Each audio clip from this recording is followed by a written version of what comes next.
그 다음에 주제별로 하는 게 끝나면 한 장을 좀 마무리하고 넘어가는 걸로 이런 식으로 하겠습니다. 그래서 저희가 오늘 오전에 3장을 봤는데 이제 아마 목요일에 3장을 또 한 구절 한 구절씩 이렇게 좀 빠르게 보는 것으로 하겠습니다. 그래서 이 시간은 계속해서 저희가 2장을 보도록 하겠습니다.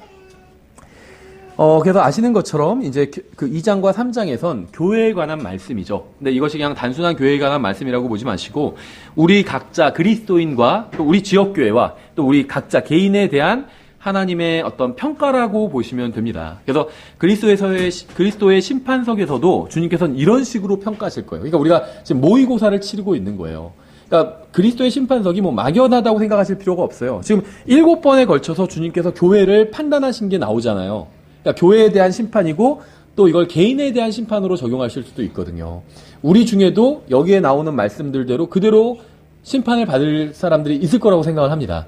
그게 칭찬이든 아마 책망이든 에베소 교회한테 책망하셨던 것처럼 네가 첫사랑을 버렸다 이렇게 우리를 심판하실 수도 있겠죠. 그리스도의 심판석에서. 아니면 네가 적은 능력을 갖고도 적은 힘을 갖고도 정말 잘했다 이렇게 또 빌라델비아 교회처럼 그렇게 심판하실 수도 있겠죠. 그래서 베드로전서 4장 17절에서 이렇게 말씀하고 있어요. 하나님의 집에서 반드시 심판을 시작할 때가 이르렀나니 우리는 하나님의 집이죠. 교회는 하나님의 집이에요. 만일 그것이 우리에게서 먼저 시작되면 하나님의 복음에 순종하지 아니한 자들의 마지막은 어떠하겠느냐. 우리도 그리스도의 심판석을 생각하면 두렵고 떨리잖아요. 우리는 구원을 잃어버리는 게 아닌데도 불구하고. 그렇다면 구원받지 않은 사람들은 훨씬 더 엄중한 심판을 받게 되겠죠. 그래서 모든 사람들이 하나님의 심판을 받게 됩니다. 하나님의 심판은 이제 교회에서부터 시작을 합니다. 그리스도의 심판석이 먼저고 그 다음에 큰인왕자 심판석은 1000년 후에 나중이잖아요. 그래서 교회에 대한 심판이 먼저 시작됩니다. 또 이방인에 대한 심판은 이제 예수님께서 재림하실 때고, 그러니까 교회에 관한 심판, 그리스도의 심판석과 예수님의 재림, 이방인들의 심판이 7년간의 갭이 있는 거죠. 계시록은 교회의 역사에 관한 예언을 2장과 3장에서 다루고 또 영광을 받으신 그리스도와 영광을 받은 성도 사이에 넣었어요. 그러니까는 계시록 1장은 영광 받으신 그리스도가 나오죠. 그 모습 자체가 완전히 영광스러운 전능하신 하나님의 모습을 하고 등장을 하셨잖아요. 그래서 요한은 그 예수님과 가장 친밀한 사람이었거든요. 근데 요한조차도 납작 엎드려서 죽은 자처럼 되었어요. 요한이 납작 엎드려서 죽은 자처럼 된 게 언제 그걸 풀게 되는지 아세요? 납작 엎드린 게 4장에서 하늘로 올라갈 때예요. 그러니까 예수님과 그렇게 친밀한 요한조차도 두려워할 정도로 완전히 영광 받으신 하나님의 모습으로 예수님께서 1장에서 등장하십니다. 그리고 4장에선 교회가 영광 받게 되죠. 하늘로 들림받아 올라가서. 그래서 이 영광 받은 그리스도와 1장, 영광 받은 성도 4장 사이에 이제 2장과 3장 이 교회에 관한 말씀을 주셨습니다. 그래서 지상의 교회는 완전하지 못하고 여러 가지 면에서 부족하고 책망을 받을 것이지만 결국 그리스도의 능력을 통해 주님을 닮게 될 거예요. 너무 감사하죠. 나도 주님을 닮게 될 것이고 여러분도 주님을 닮게 될 거예요. 여러분이 싫어하는 육신적인 형제라고 생각했던 그 사람도 주님을 닮게 될 겁니다. 그러니까 얼마나 감사해요. 그래서 우리는 구원받은 사람들은 다 새 예루살렘에서 함께 즐겁게 서로 살게 됩니다. 근데 그냥 인간적인 관점에서 생각하면 별로 안 즐거울 수도 있을 것 같아요. 저 형제는 좀 멀리 살았으면 좋겠다. 동호수가 나랑 멀었으면 좋겠다. 이렇게 생각할 수도 있겠지만 걱정할 필요가 없어요. 그 형제도 주님을 닮은 모습으로 변화될 겁니다. 그래서 정말 지금은 교제가 잘 안 돼도 그때는 정말 기쁨 가운데 교제를 나눌 수 있게 될 거예요. 그래서 교회에 관해 살펴보기 전에 분명히 해야 할 것이 몇 가지가 있습니다. 지역교회 회원이 되거나 열심히 출석한다는 것이 구원을 보장해 주거나 예수 그리스도와 바른 관계를 만들어주지 못한다는 거예요. 그러니까 지역교회 회원이 된다고 해서 구원받는 것은 아니다. 여기까지는 잘 알고 있죠. 근데 그것만 알면 안 되고 교회 회원으로 가입하고 열심히 다닌다고 해서 예수님과 바른 관계가 자동으로 이루어지는 것은 아니라는 겁니다. 그러니까 신앙생활의 핵심은 예수님과 바른 관계를 맺고 있냐, 그러니까 한 번만 맺은 게 아니라 지금도 친밀한 교제를 나누고 있냐, 여기에 핵심이 있어요. 그렇죠. 여러 번 강조드렸죠. 아무리 구원받고 대단한 일을 한다 할지라도 예수님과의 교제가 없으면 그거는 종교입니다. 종교. 그거는 그 개신교나 카톨릭이나 이런 데서만 일어나는 것이 아니라 킹잼 성경을 믿는 바른 교회 내에서도 일어날 수 있어요. 다른 형제들은 똑같은 교회에서 예수님과 친밀한 교제를 나누면서 신앙생활을 해요. 근데 나는 예수님과 교제는 전혀 없어요. 그리고 그냥 어떤 섬김 같은 건 해요. 그러면 다른 형제들은 신앙생활을 하는 것이고 영적 생활을 하는 것이고 나는 종교 생활을 하고 있는 거예요.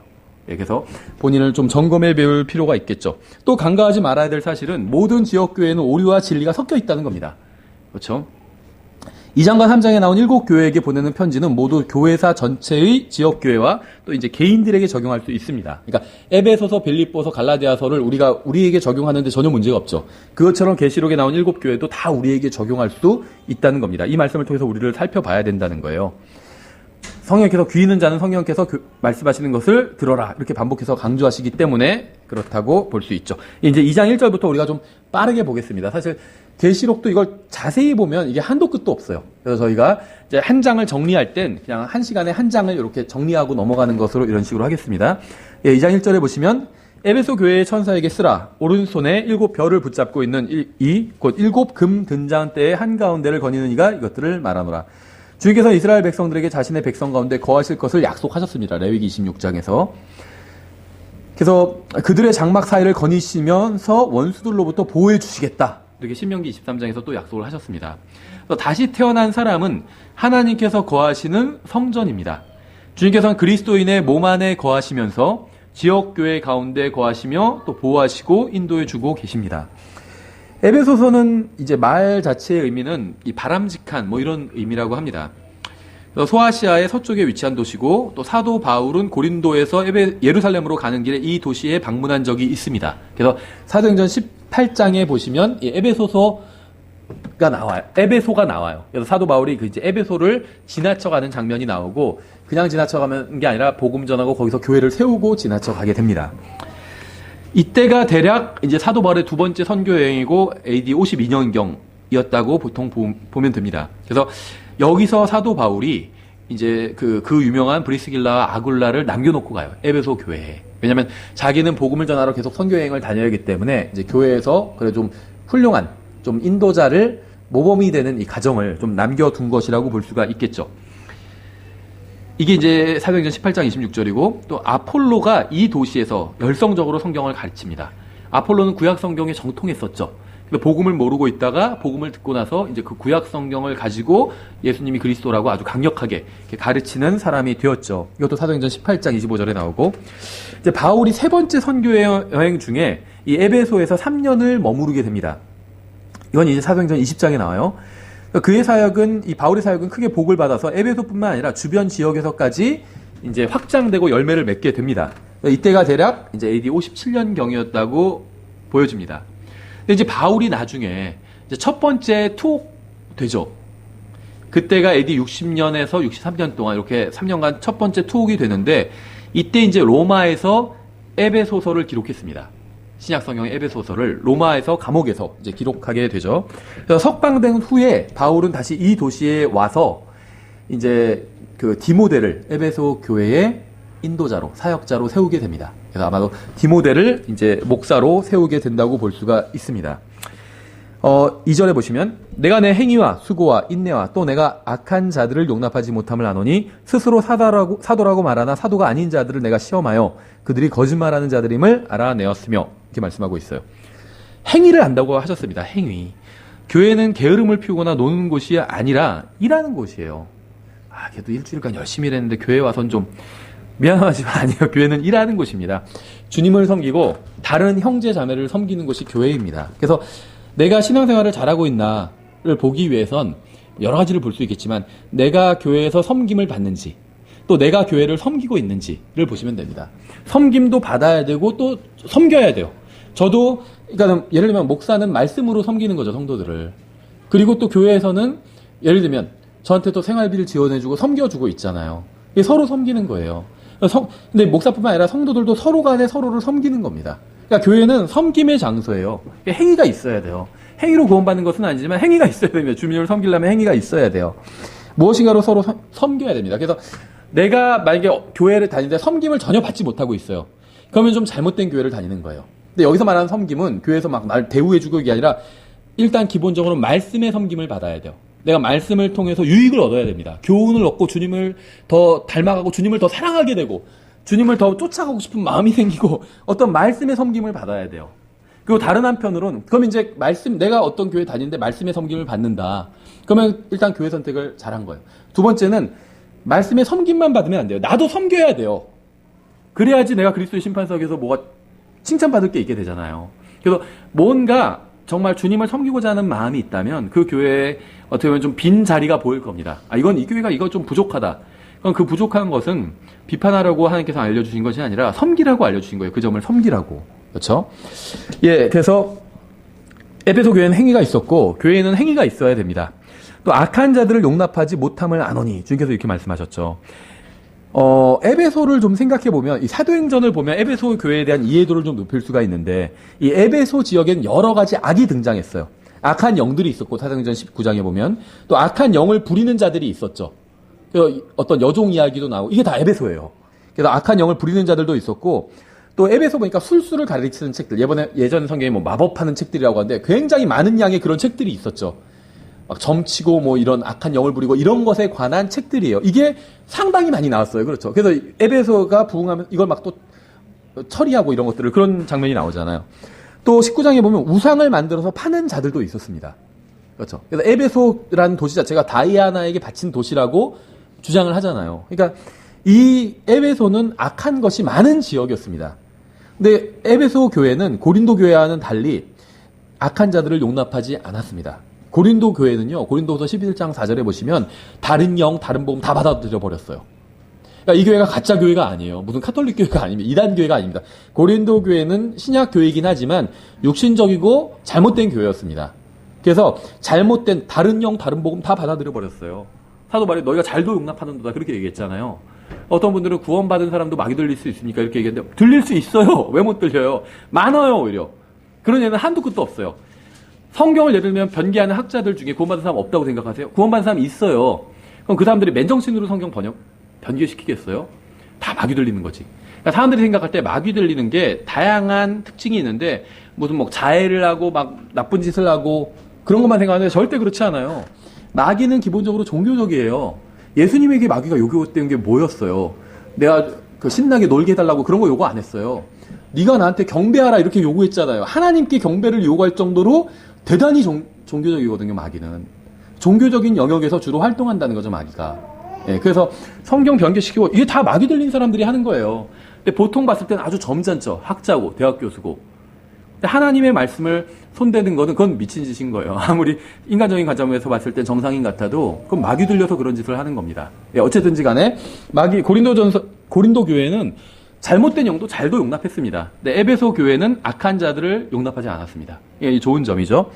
또 스스로 사도라고 말하나 이렇게 표현하고 있죠. 이 교회는 하나님의 말씀에 순종해서 모든 것을 성경으로 시험해 봤습니다. 요한일서 4장 1절에 있죠. 사랑하는 자들아 영을 다 믿지 말고 오직 그 영들이 하나님께 속하였는지 그것들을 시험하라. 이는 많은 거짓 대언자들이 나와서 세상에 들어왔기 때문이라. 이사야서 8장 20절도 있죠. 이는 율법과 증언에게 구할지니 만일 그들이 이 말씀에 따라 말하지 아니하면 그 까닭은 그들 안에 빛이 없기 때문이라. 그러니까 아무리 대단한 능력을 행한다 할지라도 말씀에 따라서 하나님의 말씀에 따라서 말하고 가르치지 않는다면 그것은 그 안에 빛이 없는 겁니다.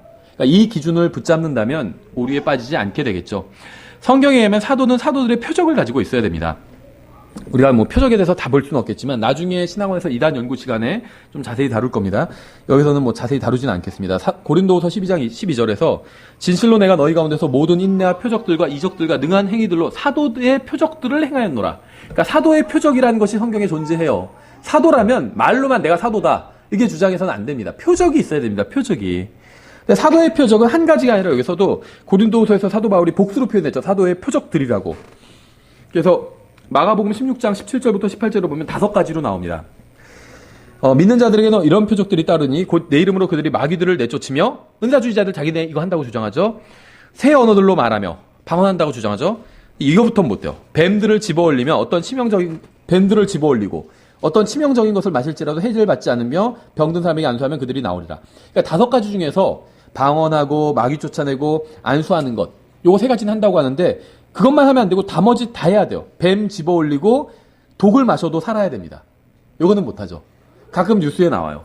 무슨 뱀 집어올렸다가 뱀한테 물렸다고 어떤 목사가 뭐 이런 기사도 나오고 이게 이제 이거를 잘못 믿고 해본 거예요. 자기가 표적을 가지고 있다고 능력을 가지고 있다고 생각해서 했다가 물린 거죠. 독 마시는 것도 마찬가지고. 예, 그래서 표적의 목적은 유대인들이 하나님의 말씀을 믿게 하려는 것이 표적의 목적이었습니다. 그래서 즉 표적은 믿는 자들이 아닌 믿지 않는 자들을 위한 것이었어요. 고린도전서 14장 22절에 나오죠. 그러므로 타 언어들은 믿는 자들을 위한 표적이 아니요. 방언은 믿는 자들을 위한 게 아니래요. 믿지 않는 자들을 위한 표적이로되 대언이 프로페시, 예언이에요. 예언은 믿지 않는 자들을 위한 것이 아니요 믿는 자들을 위한 것이니라. 지금 우리가 예언에 대해서 공부하죠. 계시록을 통해서 예언을 공부하는 거거든요. 이건 믿지 않는 자들이 아니라 믿는 자들을 위해서 공부하는 거예요. 예수님께서 다시 오셔서 다시 오시면 어떻게 하신다 이런 거 공부하는 거잖아요. 믿지 않는 사람들이 이런 거 보면 뭐라고 하겠어요? 웃긴다.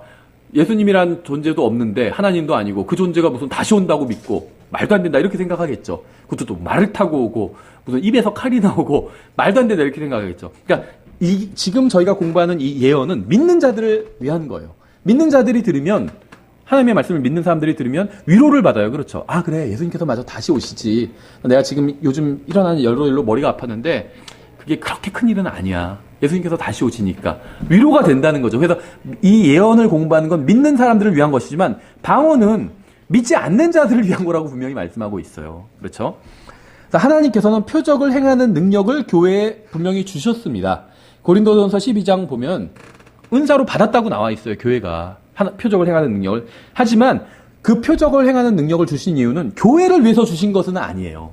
믿지 않는 자들을 위해서 주신 것이지 교회를 위해서. 그래서 교회로 모였을 때 그걸 할 일이 없다는 겁니다.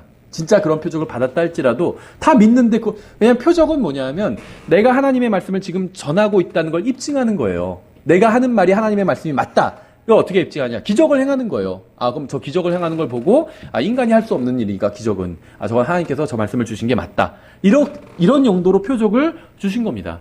그런데 지금, 여러분은 제가 지금 하나님의 말씀을 전하는지 아닌지 다 알고 계시잖아요. 무엇을 통해서? 성경을 통해서. 제가 어떤 얘기를 하면, 아, 저건 성경에 없는 얘기인데, 이렇게 생각할 수도 있고. 저도 가끔 얘기하다, 이건 제 추측인데 이렇게 얘기를 하죠.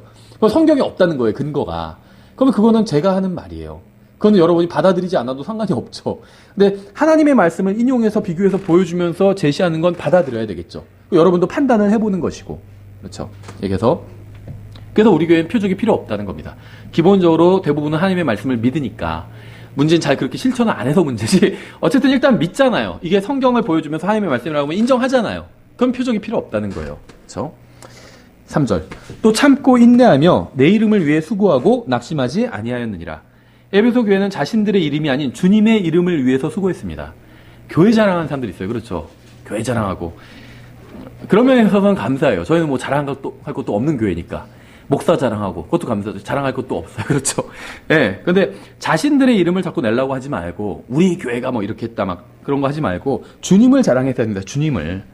4절. 그럼에도 불구하고 내가 너를 책망할 것이 조금 있나니, 이는 내가 너의 처음 사랑을 버렸기 때문이라. 우리가 지난번에도 봤지만 여기서 버렸다라는 말이 레프트입니다. 레프트. 떠났다는 말이에요. 처음 사랑을 떠났다는 말입니다. 근데 참 놀랍게도 이 성도들이 교회는 떠나지 않았어요. 그런데 주님을 사랑하는 그 마음은 떠났어요. 이게 안타까운 거죠.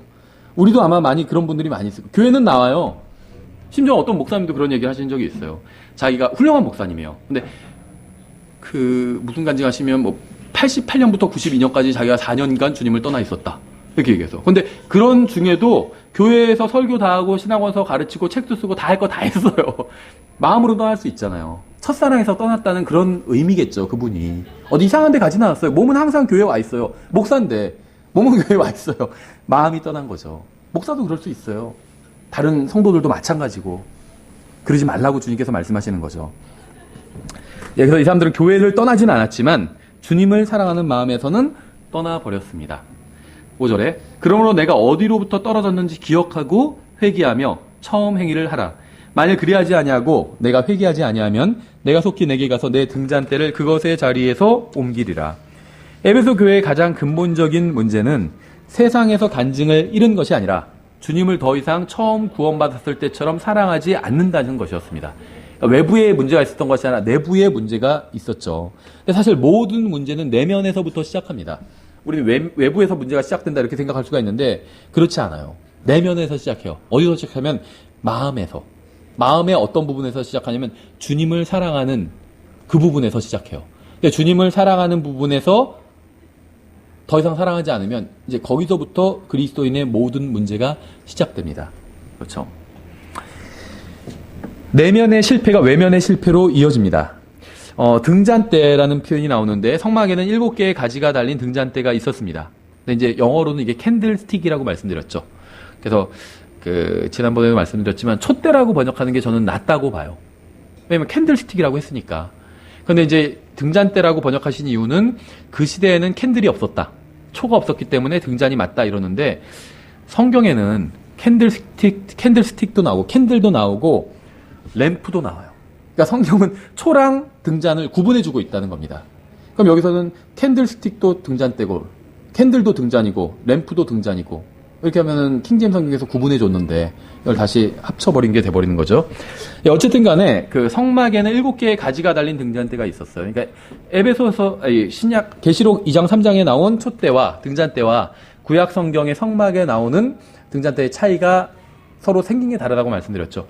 성막에 나온 건 대가 하나에서 가지가 7개가 붙어 있는 거고 계시록에 나온 건 다 대 하나당 하나씩 이렇게 따로 있는 겁니다. 왜 그런지는 지난번에 제가 에베소 교회 강의할 때 말씀을 드렸죠. 예. 그래서 이스라엘이 하나님의 말씀을 떠나자 하나님께서는 그들의 등잔대를 바빌론으로 옮겨버리셨습니다. 그래서 역대하 36장 17절 이하를 보면 완전히 다 끌려버리고 없어요. 하나님께서 등잔대 전체를 확 다 옮겨버리신 겁니다. 그렇죠. 에베소는 후에 완전히 황폐한 곳이 되었습니다. 에베소 교회는 완전히 옮겨져서 지금은 존재하지 않고 교회가 없어요. 근데 지금 이 소아시아 지역, 아시아 지역, 이 지역에 있던 교회들이 다 전멸해 버렸습니다.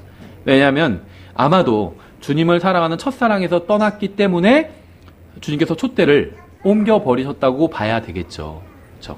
우리도 마찬가지예요. 여기 지금 교회 세웠고 모르겠어요. 우리 교회가 얼마나 갈지. 주님께서 늦게 오시면 더 오래 갈 수도 있겠죠. 또 없어질 수도 있어요. 주님께서 촛대를 치워버리시면 교회가 사라져버리는 거예요. 그렇죠. 그러니까 주님을 사랑하지 않는 교회는 사실 존재의 목적을 잃는다고 볼 수도 있다는 거죠. 6절에 그러나 내게 이것이 있으니 곧 내가 니골라당의 행위를 미워하는도다. 나도 그것을 미워하노라. 귀 있는 자는 성령께서 교회들에 말씀하시는 것을 들을지어다. 이기는 자에게는 내가 하나님의 낙원 한가운데 있는 생명나무에서 나는 것을 주어 먹게 하리라. 이 생명나무가 갑자기 여기서 등장해버립니다. 그렇죠. 창세기에서 등장했다가 사라져버렸어요. 잠언에서 한번 잠깐 나오죠. 그리고는 사라져버렸다가 계시록에서 다시 등장해요. 이 생명나무를 보면 그 새 예루살렘 낙원의 위치를 알 수 있습니다. 이 낙원 한가운데 생명나무가 있었어요. 원래. 그렇죠. 선악과도 있었고 아담이 생명나무를 따먹었으면 차라리 괜찮았을 텐데 생명나무는 금지되지 않았었습니다. 선악과를 따먹어버렸죠. 근데 생명나무를 먹으면 이제 그 생명이 계속 연장되게 돼요. 영생을 얻게 된다는 거예요. 한마디로. 그래서 하나님께서 생명나무를 금지해 버리셨어요. 왜냐하면 선악과를 따먹고 죄를 지었기 때문에. 그래서 생명나무를 금지하셔서 불칼로 막으셨죠. 그 다음에는 낙원이 아예 지하세계로 들어가 버리게 됩니다. 그걸 어떻게 알 수 있느냐. 나사로가 죽어서 아브라함 품인 낙원에 갔어요. 지하세계에 들어가 버렸죠. 그 옆에는 지옥도 있었습니다. 그러니까 구약시대의 지하세계는 지옥이 있었고 낙원이 서로 보이는 위치에 서로 있었다는 거예요. 그렇죠. 근데 이 낙원이 원래 어디 있었냐? 지상에 있었어요. 생명나무가 거기에 있었고. 근데 그 낙원이 지하세계로 들어가게 됩니다.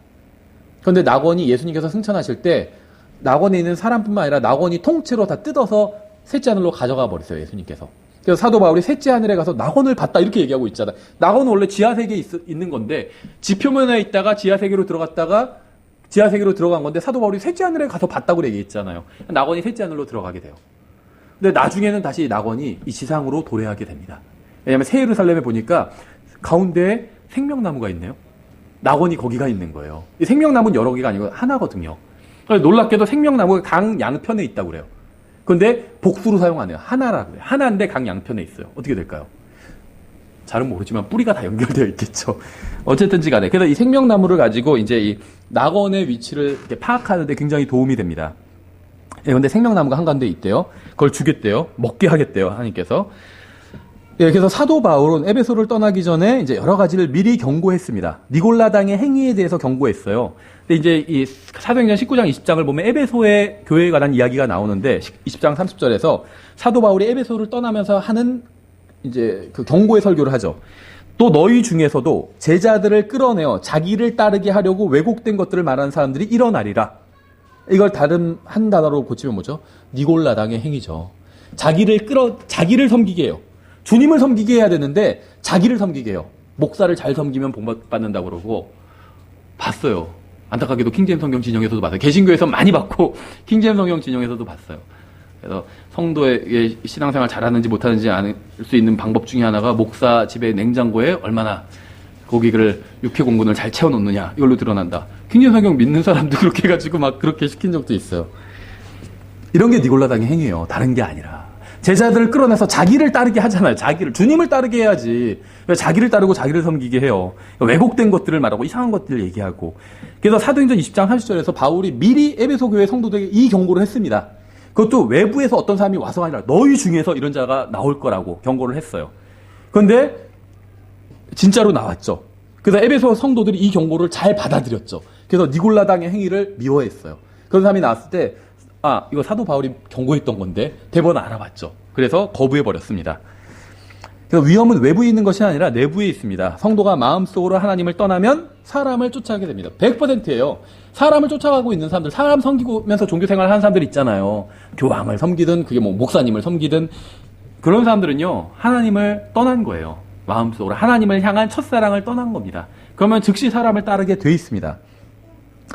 하나님과 하나님의 백성 사이에 인간 중재자를 세우려는 것이 바로 니골라당의 행위입니다.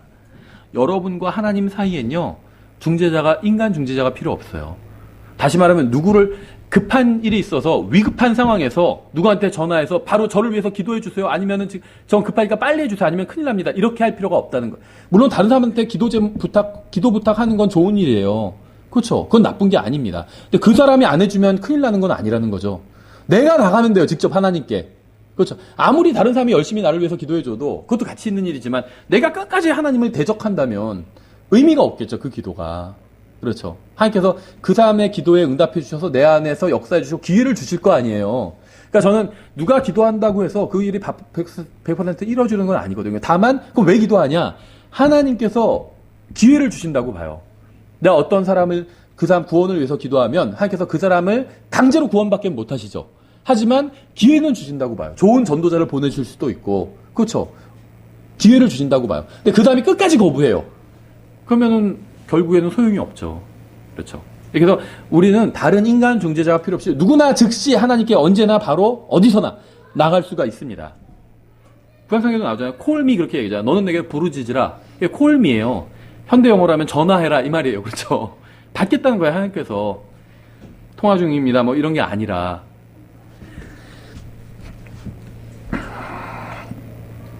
예, 그래서 그 인간의 타락한 본성은 이 니골라당의 행위를 굉장히 좋아합니다. 이게 뭔가 있어 보이거든요. 예레미야서 5장 31절에도 이렇게 되어 있어요. 대언자들은 거짓으로 대언하고 제사장들은 자기 방법으로 다스리며 하나님의 말씀으로 다스리는 것이 아니라 자기 방법으로 다스려요. 대언자들은 막 있는 말 없는 말 다 지어내서 거짓으로 대언하고 근데 어떻게 되는지 아세요?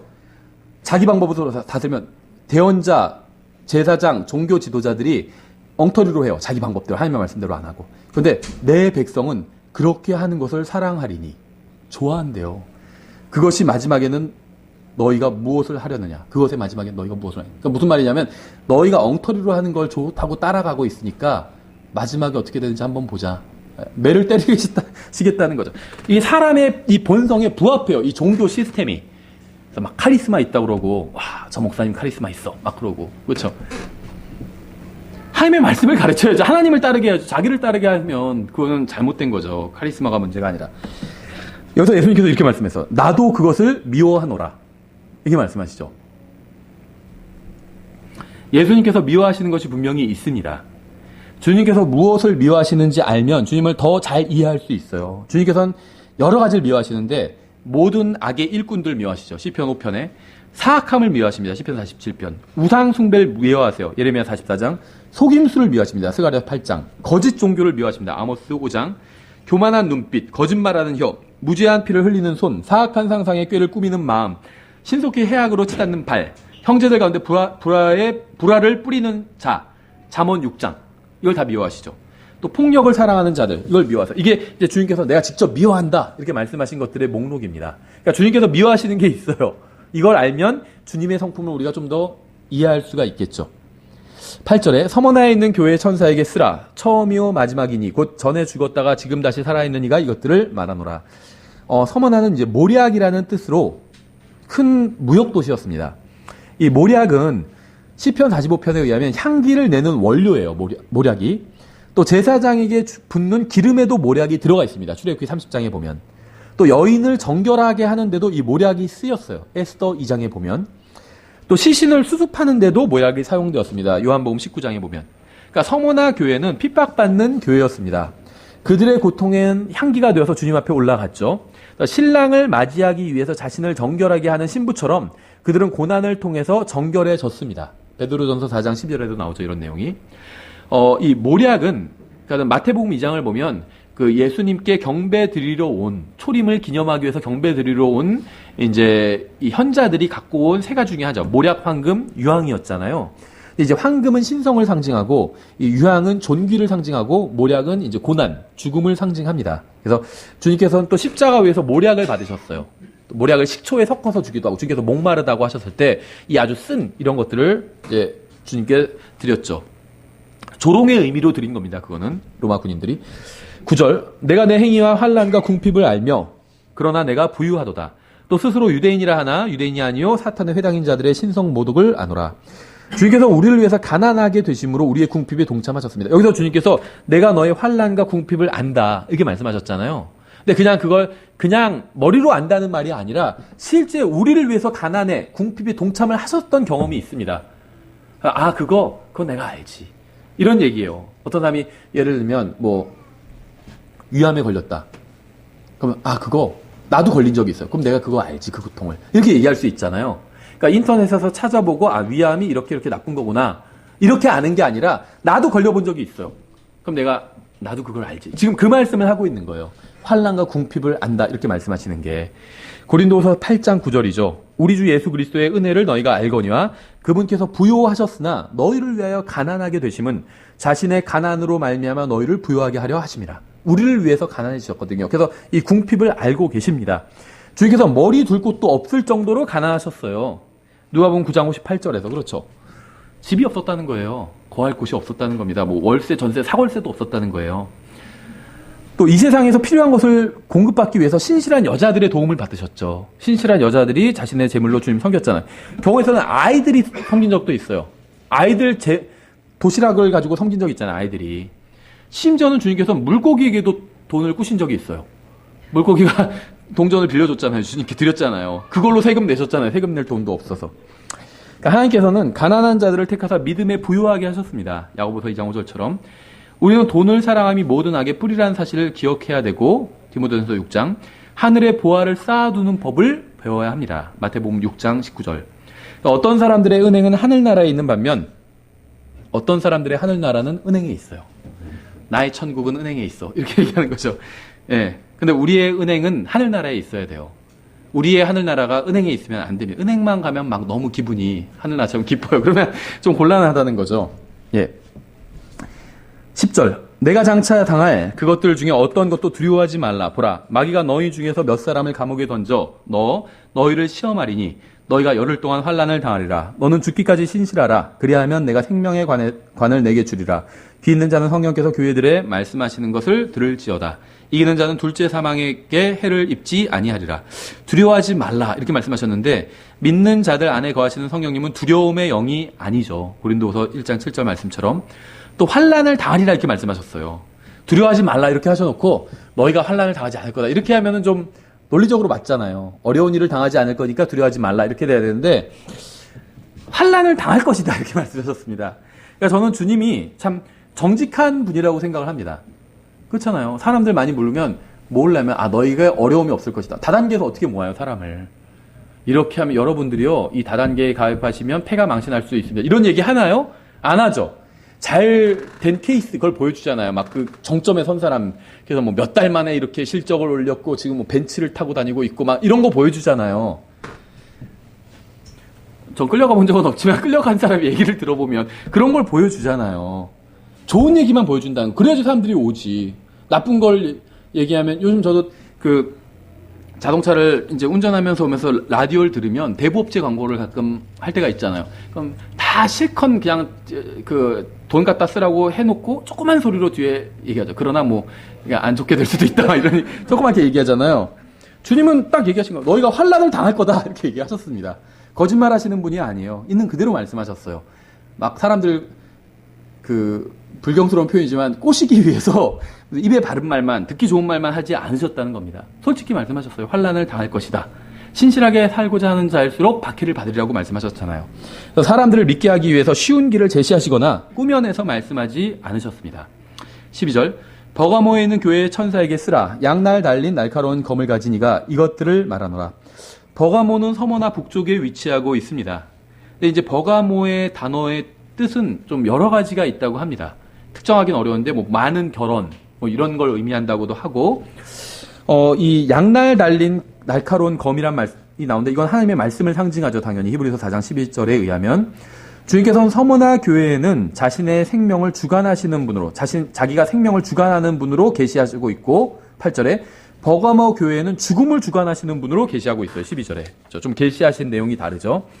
13절 내가 내 행위를 알고 또 내가 거하는 곳을 아노니 즉 사탄의 자리가 있는 곳이라. 지난번에도 말씀드린 것처럼 사탄의 자리가 어디 이상한 데 있는 게 아니라 나이트클럽에 사탄의 자리 없습니다. 그렇죠. 잘은 모르지만 그런 데 자주 다니면 막 그 지정석이 있겠죠. 없어요. 사탄은 그런데. 사탄은 그런데 가고 싶어 하지 않아요. 그럼 사탄의 지정석은 어디에 있을까요? 교회에 있어요. 교회. 가짜 교회가 아니라 진짜 교회. 교회 열심히 다니는 사람들은 자기 자리가 있잖아요. 대부분 그렇죠. 지정석은 없지만 주로 앉는 자리가 있는데 사탄도 주로 앉는 자리가 있다는 거예요. 지정석이 있다는 거예요. 교회에 열심히 나와요. 사탄은. 종교적이고 교회에 와서 자기가 공격 대상이 있기 때문에. 나이트클럽 같은 데 가서는 공격 대상이 없어요.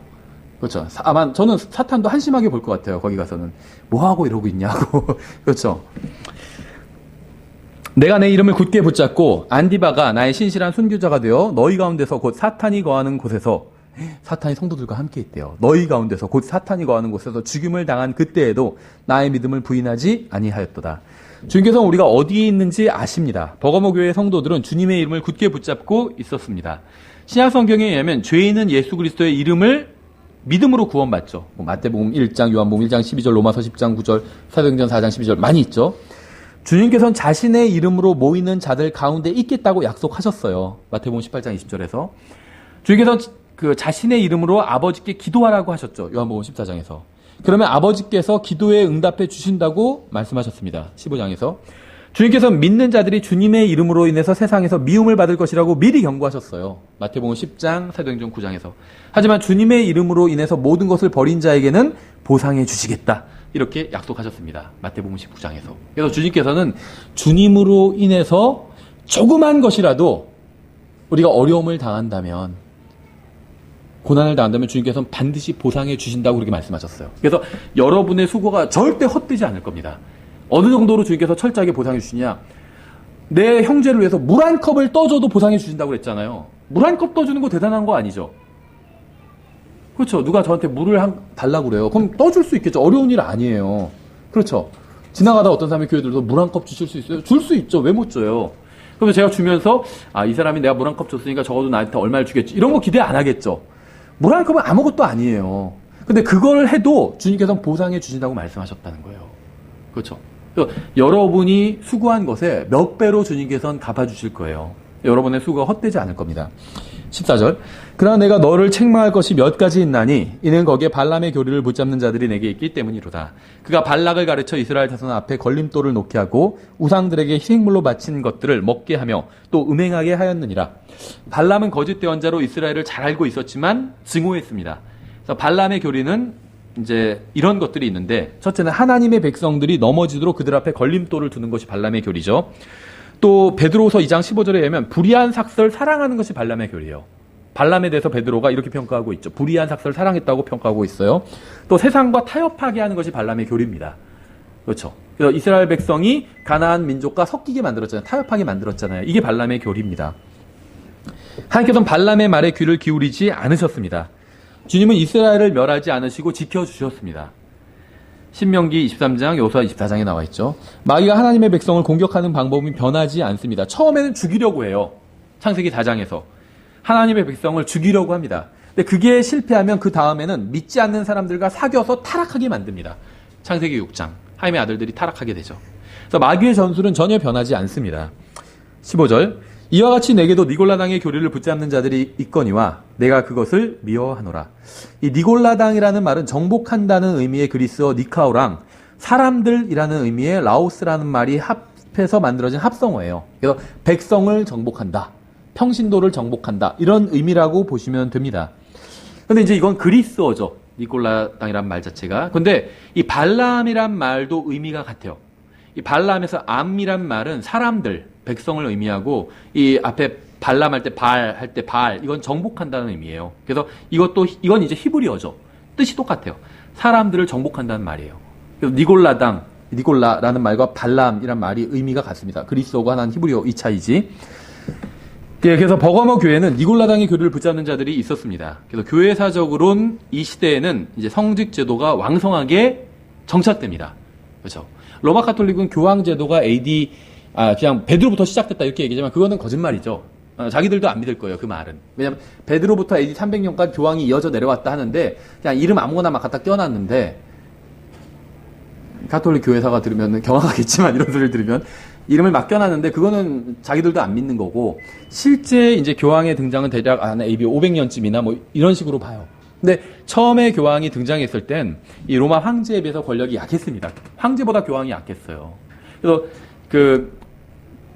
그러다가 이제 나중에 우리가 교회에서 공부하겠지만 나중에 어떤 그 사건이 터져서 그 황제의 권한이 약해지고 교황이 이제 그 권한을 송두리째 가져가게 되는데 그게 대략 AD 1000년 이후가 됩니다.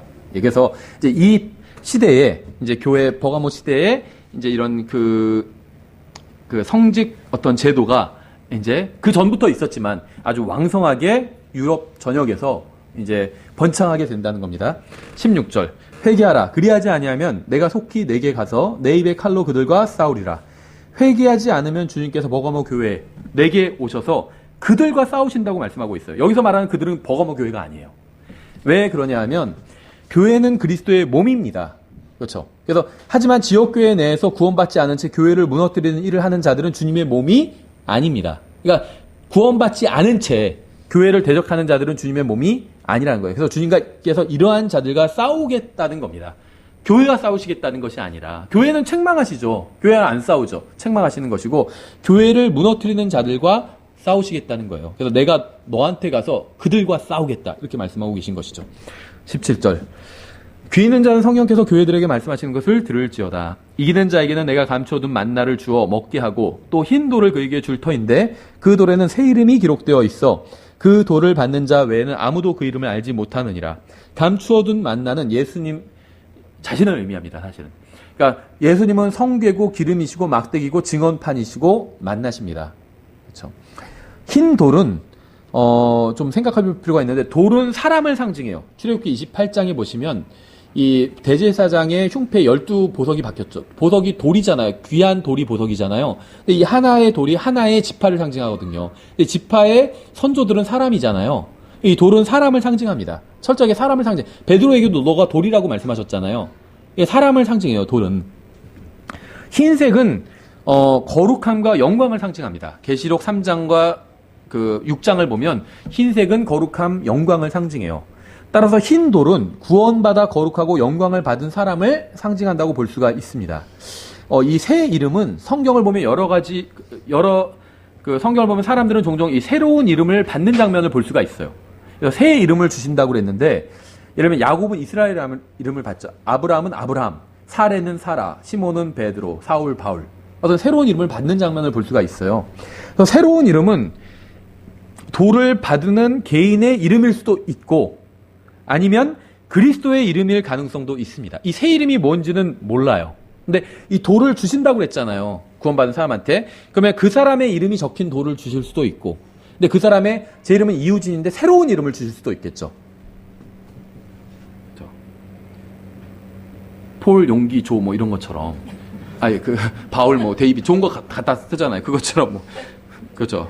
다윗, 베드로, 이우진 뭐 이런 식으로. 모르겠어요. 그런 건 아니겠지만 새로운 이름을 그래서 내 개인의 이름일 수도 있고 가능성이에요. 다른 예수님의 이름일 가능성도 있습니다. 예수님의 이름인데 새로운 이름. 그렇죠. 계시록에서는 이름이 나오면 항상 하나님이나 예수님의 이름을 의미해요. 3장 12절, 4장 14장 1절, 22장 4절. 새로운 이름이 나오는데 다 하나님의 이름이에요. 그래서 아마도 그 본문에 나오는 새 이름은 예수님의 이름일 가능성이 높습니다. 왜냐하면 이 감추어둔 만나도 예수님을 의미하기 때문에. 그래서 예수님의 새로운 이름을 주세요. 근데 성경에 보면 이름은 의미를 가지고 있죠. 그러니까 예수님이 자신의 새로운 모습을 계시해 주시는 거예요. 교제가 이루어지도록. 그렇죠. 아마 그런 것일 확률이 더 큽니다. 뭐 제가 단정은 못해요. 여기서 딱 똑부러지게 얘기하지 않으니까. 18절에 두아디라에 있는 교회 천사에게 쓰라. 불꽃 같은 눈과 정제된 놋 같은 발을 가진 하나님의 아들이 이것들을 말하노라.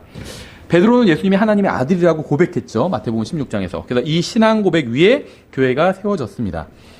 내가 너의 행위와 사랑과 섬김과 믿음과 내 인내와 내 행위를 아노니 마지막 것이 처음 것보다 더 많도다.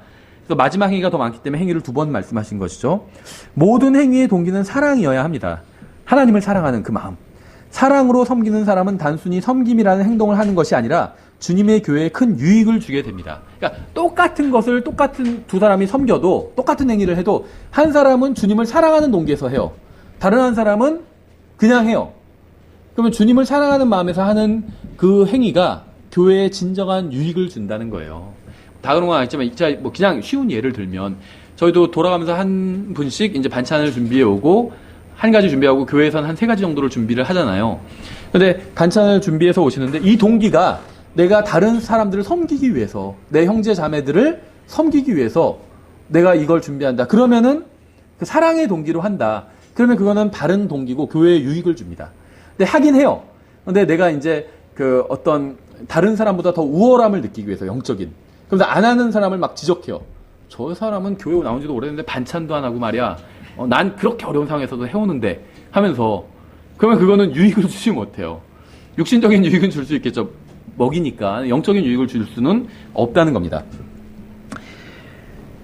사랑의 동기가 없이 섬기러 가면 지치게 마련입니다.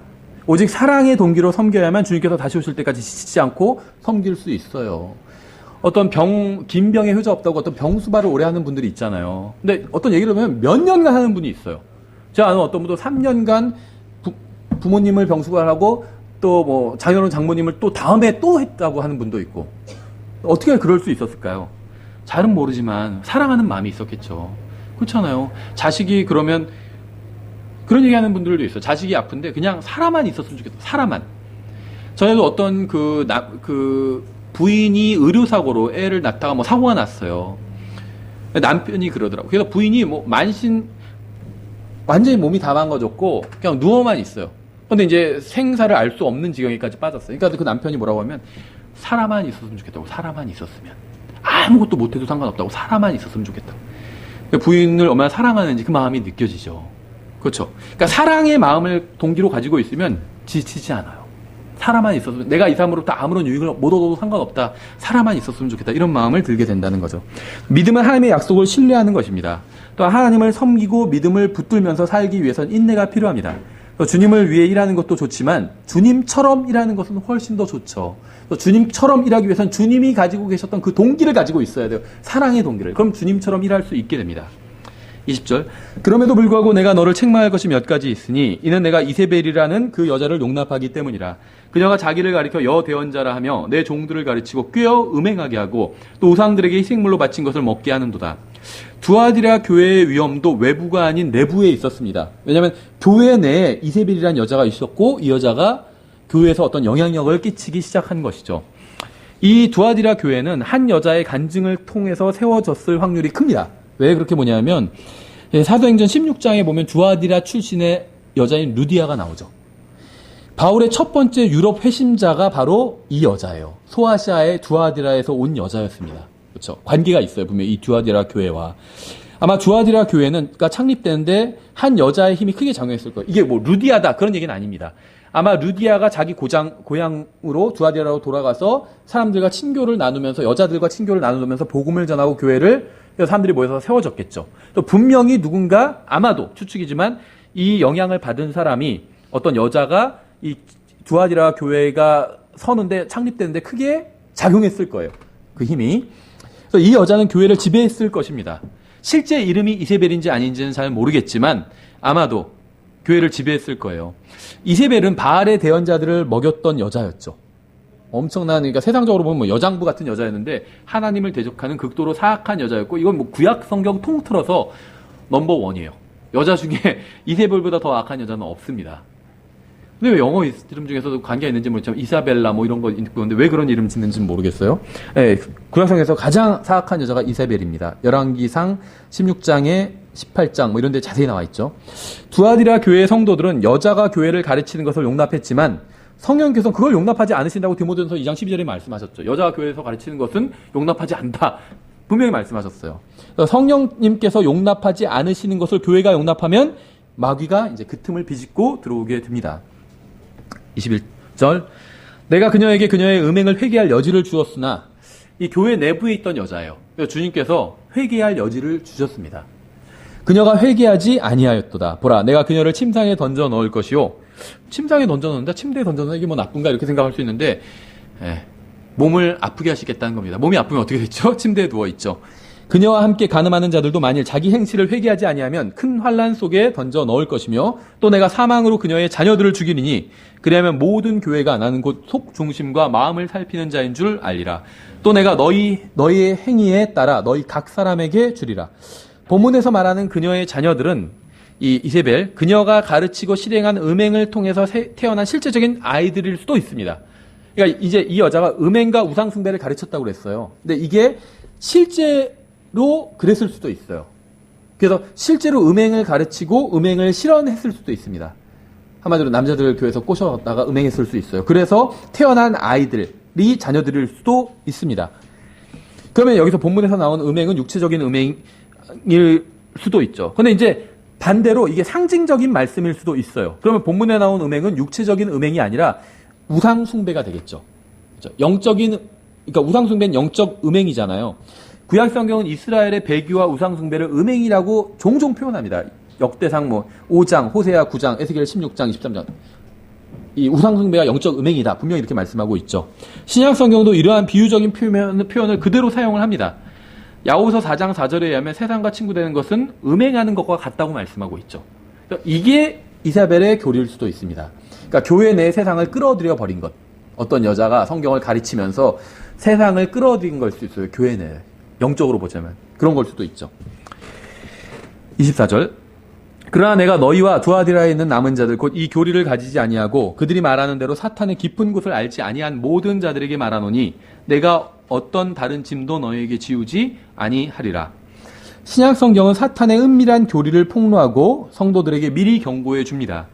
성경은 우리에게 다음의 것들에 대해서 경고하죠. 고린도후서 11장에서는 거짓 사도들, 또 거짓 사역자들, 또 거짓 선포자, 또 갈라디아서 1장 8절도 거짓 선포자에 대해서 경고하고 있고 디모데후서 4장, 디모데전서 4장에선 거짓 교사들에 대해서 경고하죠. 계시록 2장에선 발람의 교리를 경고하고 계시록 2장에서 또 이세벨의 가르침을 경고하고 있고 성경에선 이런 것들을 미리 경고를 하고 있어요. 그러니까 성경은 사탄의 방법과 교리와 이런 것들을 다 경고하고 미리 폭로하고 있습니다. 우리가 깨어서 성경 하나님의 말씀을 붙든다면 이런 거에 속아 넘어가지 않을 수 있다는 거죠. 사탄의 깊은 곳을 알지 아니한 모든 자들에게 말하노니 내가 어떤 다른 짐도 너희에게 지우지 아니하리라. 이게 이제 사도행전 15장 28절부터 29절의 기록과 일치하죠. 이방인 성도들에게 다른 짐을 지우지 않겠다. 그러니까 음행과 우상에게 바친 것, 피를 멀리하라고 이것 외에는 다른 짐을 지우지 않겠다. 이 말씀과 지금 두아디라 교회에 하시는 말씀과 어느 정도 지금 맞아떨어지고 있죠. 25절. 다만 너희가 이미 가지고 있는 것을 내가 올 때까지 굳게 붙잡으라. 이기고 나의 행위를 끝까지 지키는 자에게는 내가 민족들을 다스릴 권능을 주리니 그가 철장으로 그들을 다스리며 토기장이에 그릇같이 부서 산산조각 내리라. 이것은 곧 내가 내 아버지에게서 받은 것과 같으니라. 내가 또 그에게 새벽 별을 주리라. 귀 있는 자는 성령께서 교회들에게 말씀하신 것을 들을지어다 하면서 이제 2장이 끝나죠. 굳게 붙잡으라고 했는데 구원받은 사람은 성령님과 하나님의 말씀을 가지고 있습니다. 성경은 항상 이미 받은 것을 굳게 붙잡으라고 말씀하고 있어요. 신앙에 어떤 위기가 왔을 때 기도원이나 무슨 어디 쫓아다니면서 뭐를 새롭게 달라고 하지 말라는 거예요. 구원받았다면 이미 받은 게 있어요. 성령님이죠. 이미 받았죠. 또 하나님의 말씀도 다 가지고 있잖아요. 이 두 가지만 굳게 붙들면 돼요. 성령님과 하나님의 말씀. 그러니까 새로 뭔가를 받을 필요가 없다는 겁니다. 그러면 함정이나 미혹에 빠지지 않게 돼요. 끝까지 지키는 자에게는 이렇게 표현하고 있죠. 그리스도인의 삶은 마라톤 경주와 같습니다. 100m 달리기가 아니라 마라톤 경주예요. 끝까지 가야 됩니다. 끝까지. 전체 코스를 완주해야 돼요. 또 그가 철장으로 그들을 다스리며 이런 표현이 있죠. 이건 이제 주님의 재림과 승리를 상징합니다. 새벽별을 준다고 했는데 이건 예수님 자신을 의미해요. 계시록 22장, 또 민수기 24장, 마태복음 2장 보면 이제 새벽별 자체가 예수님 자신을 상징한다고 볼 수 있습니다. 예, 그래서 여기까지 2장